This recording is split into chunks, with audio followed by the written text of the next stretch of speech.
মৈত্রী মান্না, কাছাড় কলেজ শিলচরের বাংলা বিভাগের সহকারী অধ্যাপিকা।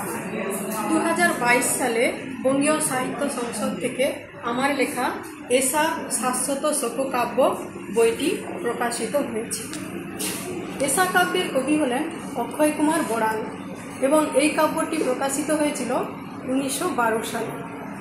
অক্ষয় কুমার বড়ালের সর্বজনীন কবিখ্যাতি এই এসা কাব্যটির জন্ম। ঊনবিংশ শতাব্দীর বাংলা গীতিকাব্য ধারায় এলিজি বা শোককাব্য হিসাবে এসা কাব্যটির ভূমিকা অত্যন্ত গুরুত্বপূর্ণ। বাংলা গীতি কবিতায় ভোরের পাখি বিহারীলাল চক্রবর্তীর ভাবশিষ্য ছিলেন অক্ষয় কুমার বড়াল। প্রিয়তমা পত্নীর অকাল প্রয়াণের ফলে কবি হৃদয়ের বেদনা, শূন্যতা, আবেগ ও ভাব ব্যাকুলতার গীতিরসাশ্রিত বহিঃপ্রকাশ ঘটেছে এসা কাব্যে।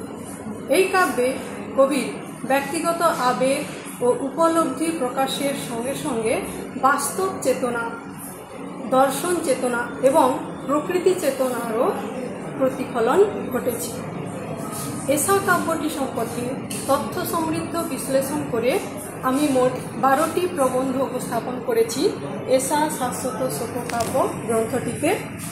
সেই সঙ্গে রয়েছে বিভিন্ন বিশ্ববিদ্যালয়ের পাঠ্যক্রমের অন্তর্ভুক্ত নির্বাচিত কবিতার নিবিড় পাঠ। এসা কাব্যের ভাষা, ছন্দ, অলঙ্কার ও চিত্রকল্প বিষয়ে আলোচনা করেছি এই গ্রন্থে। সেই সঙ্গে মূল কাব্যটিও এই গ্রন্থে সংযোজিত রয়েছে।